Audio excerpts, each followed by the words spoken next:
get back. I'll be here. She never looks back.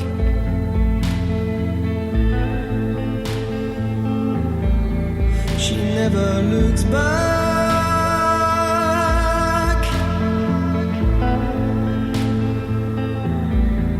She never looks back. Looks back.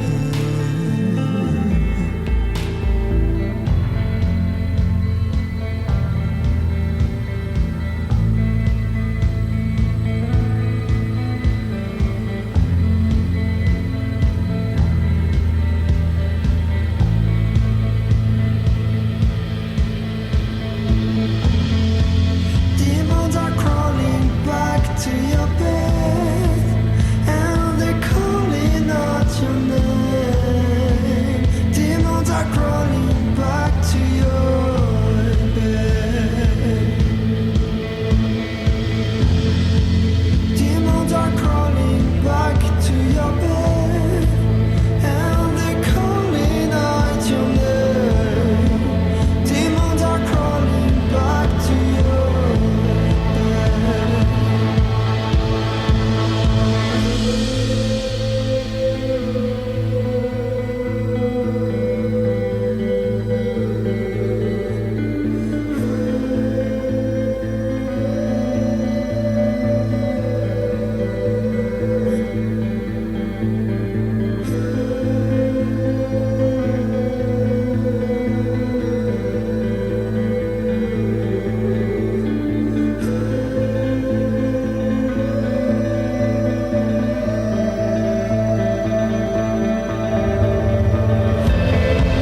Demons are crawling back to your bed, and they're calling out your name.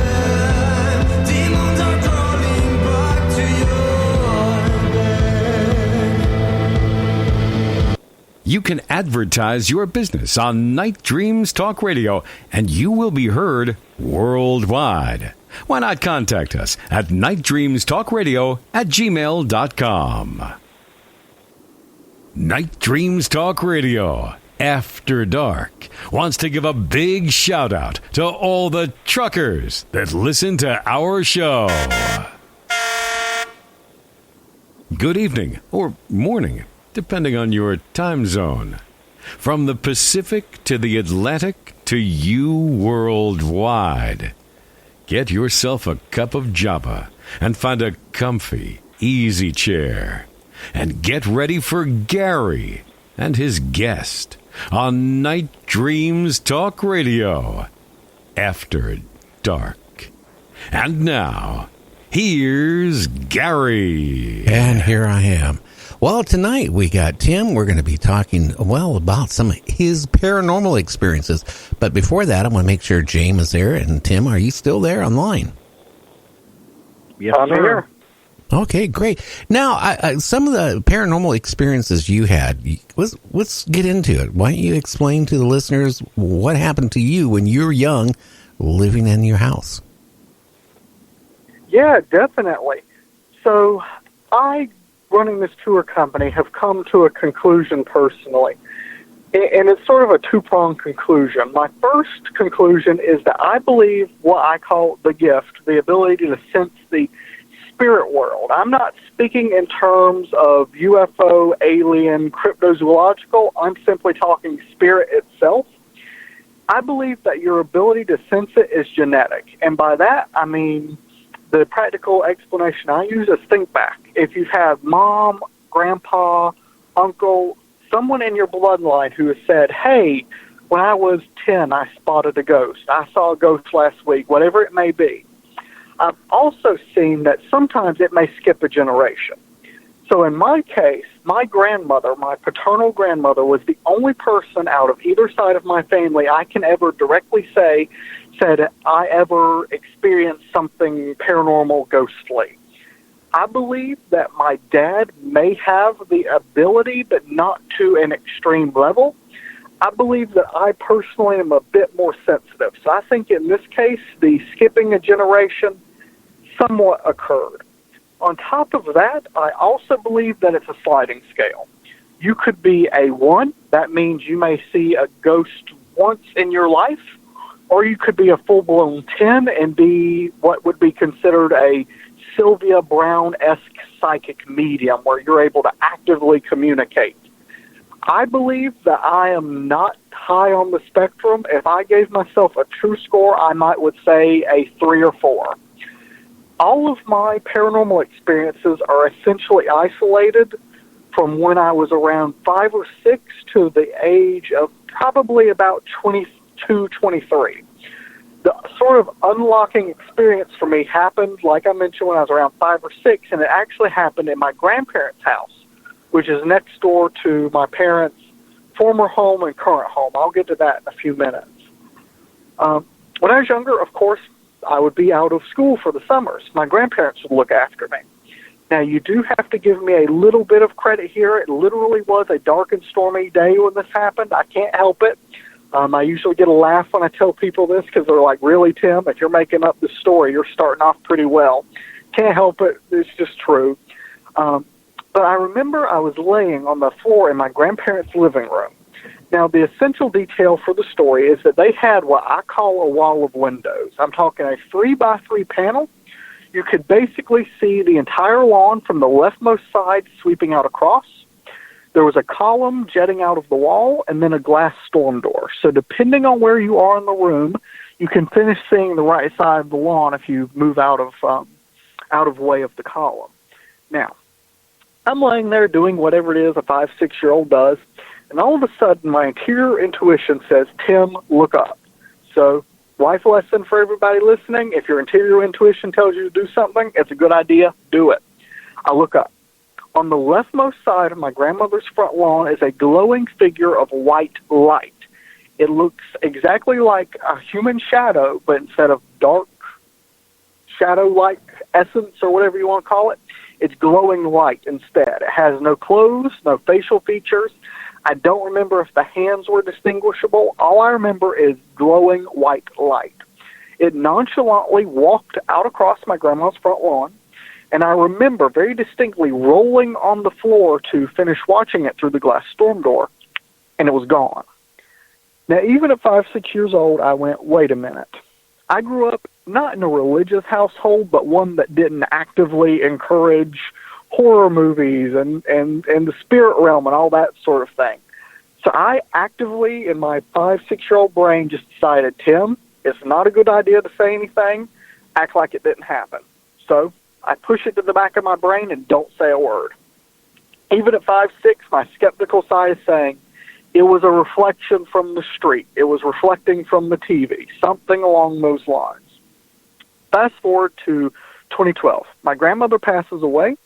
My parents decide to turn her house into a rental property. Me and my aunt are sent to one of the back bedrooms to scrape off old wallpaper back there. So we're spending like 3 days scraping off this old wallpaper. It's the 1940s kind that had the paste on the back of it. And I tell this story pretty much as I've told you all. Just the exact same way. My aunt stops and she looks at me and she goes, Tim, you know your grandmother saw the exact same thing you did.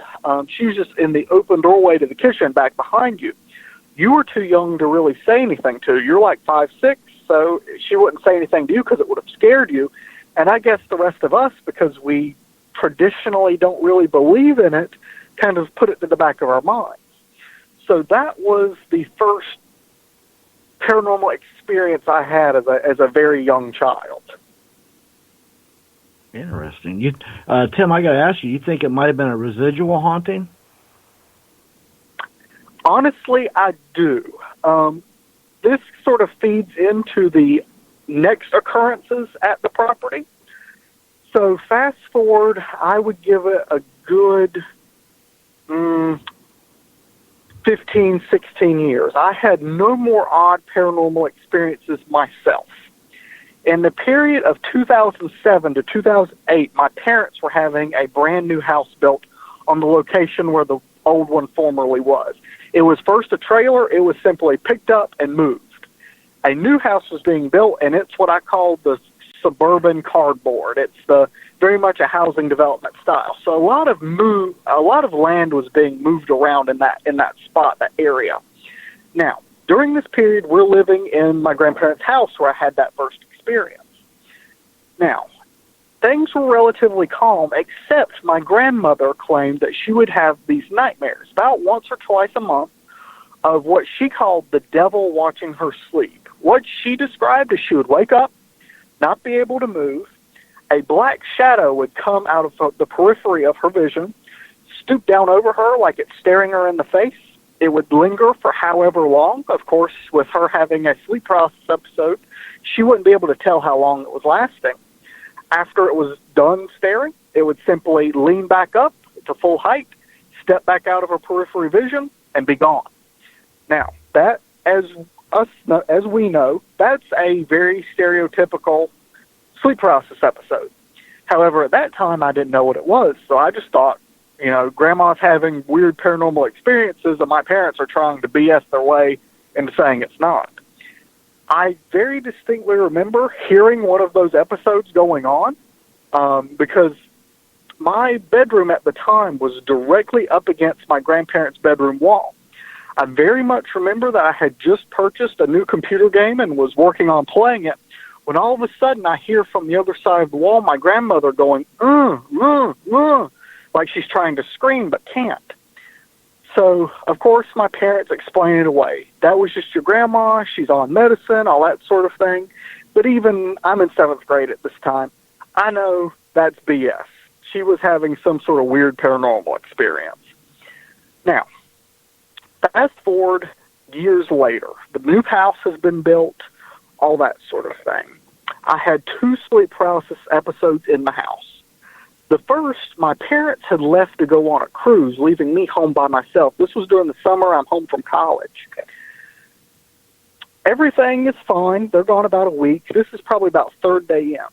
Now, I might own a ghost tour company, but having given that stipulation, I don't watch horror movies. I don't do scary stuff because I'm a scaredy cat. I'm willing to admit it. At that time, I would typically sleep with a TV set on. So that way I had some form of noise going on where I wouldn't have to be in a totally quiet room and have a source of light. Now, I had mastered this art in finding out that TV Land never plays horror movie commercials. Nothing scary ever happens on TV Land other than the Halloween episodes of Family Matters with the Steve Urkel puppet, which are quite frankly scary. So having said that piece of it, I'm laying in bed and I'm wake up, can't move. This is a sleep paralysis episode. I know this from being on the internet researching all that sort of thing. All of a sudden, out of the periphery of my vision comes a black shadow. It stoops down over me in my waking sleep, whatever you want to call it, stares at me for however long, stands back up, and steps out of my peripheral vision. Now, all of us here are making these connections. Tim, this is the same thing your grandmother was seeing. I didn't make that connection at the time. However, I will to this day testify that what I experienced was real due to the fact that, geekily enough, when you sleep with TV Land on and have insomnia enough, you're going to pretty much have watched every episode of Everybody Loves Raymond out there. When I woke up during that sleep paralysis episode, I knew the episode. So I'm laying there. I'm unable to move, but I can very clearly hear it going on. So it's going through my mind that whatever's happening is definitely real because all of this matches with what I know is in this episode. So it was definitely real. That occurs. I tell my parents about it, but they brush it off. My dad believes, and I think he has the ability to some extent. My mom, I don't think has the ability, and she actively says that's not real because I think it scares her. Now, years go by. At this point, I've moved out. I'm living in a condo out in Fort Mill, South Carolina. I come back home and visit my parents for dinner. So everything's going fine, and my dad goes, "Oh, well, your mom's been watching American Horror Story. She's always late to the party." So whatever, I'm asking my mom about it. I've never watched it because I don't like scary stuff. So she's like, "Yeah, it's kind of scary," but I'm going, how scary can it really be? It's on Fox television at 8 o'clock at night, But anyway, whatever. So my mom starts making this joke. I'm going to go buy a Ouija board. Now, I own the ghost tour company by this time. I'm going, that's not a good idea. You decide to mess with that nonsense, I ain't going to be around for it because the house is about to get